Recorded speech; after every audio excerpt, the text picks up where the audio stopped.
Hello అండి, welcome to tasty vibe. ఇవాళ మనం చేసుకోబోతున్న రెసిపీ వచ్చేసి వంకాయ చారు అండి. ఇది మనం పెద్ద వంకాయలతో అది కూడా కాల్చుకొని వంకాయలని చేసుకుంటున్నామండి. ఇప్పుడు దీనికి కావాల్సిన ఇంగ్రీడియంట్స్ చూసేద్దాం. దీనికోసం నేను 2 పెద్ద సైజు వంకాయలని తీసుకున్నానండి. ఇవి లోపల పుచ్చులు అవి ఏవి లేకుండా చూసుకొని ఇలా ఘాట్లు పెట్టుకొని ఉంచుకోవాలి. దీంట్లోకి కొంచెం కొత్తిమీర, చిన్నగా తరిగిన ఆనియన్స్, ఒక 5-6 పచ్చిమిర్చి, 2-3 పెద్ద టమాటోలు తీసుకోండి. అలాగే దీంట్లోకి ఒక నిమ్మకాయ సైజ్ అంతా చింతపండుని కూడా తీసుకొని పక్కన పెట్టుకోండి. దీన్ని చింతపండుని నానబెట్టేసుకోవాలండి ముందుగానే. ఇప్పుడు స్టవ్ మీద ఒక స్టాండ్ పెట్టుకొని వంకాయలు కొద్దిగా ఆయిల్ పూసుకొని ఇలా స్టాండ్ పైన 2 పక్కలా తిప్పుతూ బాగా కాల్చుకోవాలండి.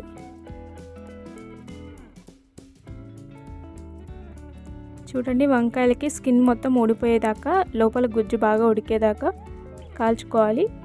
ఇలా కాల్చిన తర్వాత దీన్ని చల్లని వాటర్లో వేసుకోవాలి. అలాగే అదే స్టాండ్ పైన మనం తీసుకున్న టమాటోలు, పచ్చిమిర్చి కూడా ఇలాగే కాల్చుకోవాలి. చూడండి, వీటన్నిటిని చల్లనీళ్ళలో వేసుకొని స్కిన్ మొత్తం తీసేసుకోవాలి.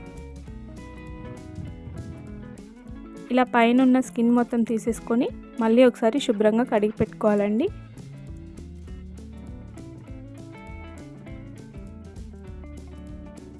చూడండి, ఇప్పుడు స్కిన్ మొత్తం తీసేసుకొని వీటన్నిటిని ఒకే దాంట్లో వేసుకొని ఇలా బాగా చేయితో మెదుపుకోవాలండి.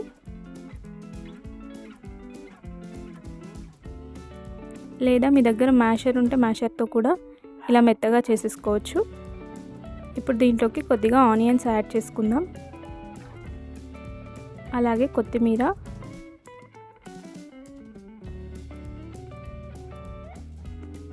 ఇందులోకి కరివేపాకు కూడా యాడ్ చేసుకోవాలి.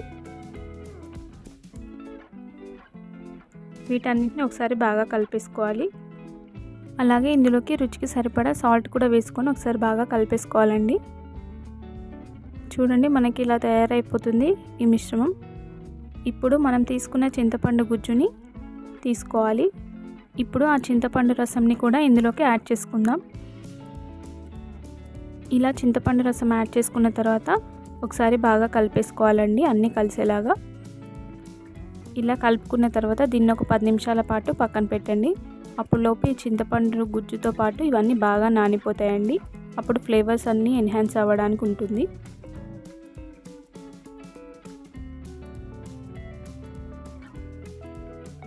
ఆ లోపున మనం స్టవ్ పైన ఒక కడాయి పెట్టుకొని దాంట్లోకి కొద్దిగా ఆయిల్ యాడ్ చేసుకుందాం.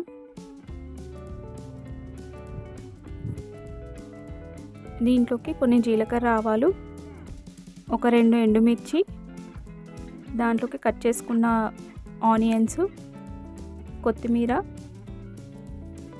పచ్చిమిర్చి కూడా యాడ్ చేసుకొని బాగా కలుపుకోవాలండి.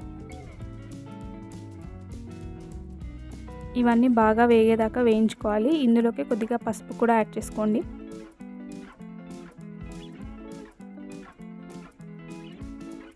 ఈ పసుపు కూడా కొద్దిగా వేగిన తర్వాత ఇందులోకి మనం ముందుగా తీసుకున్న వంకాయ గుజ్జుని యాడ్ చేసుకోవాలండి. ఇలా ఈ రసం అంతా వేసిన తర్వాత ఒక 2 నిమిషాల పాటు బాగా కలుపుకొని ఒక పొంగు వచ్చే వరకు ఉడికించుకోవాలి.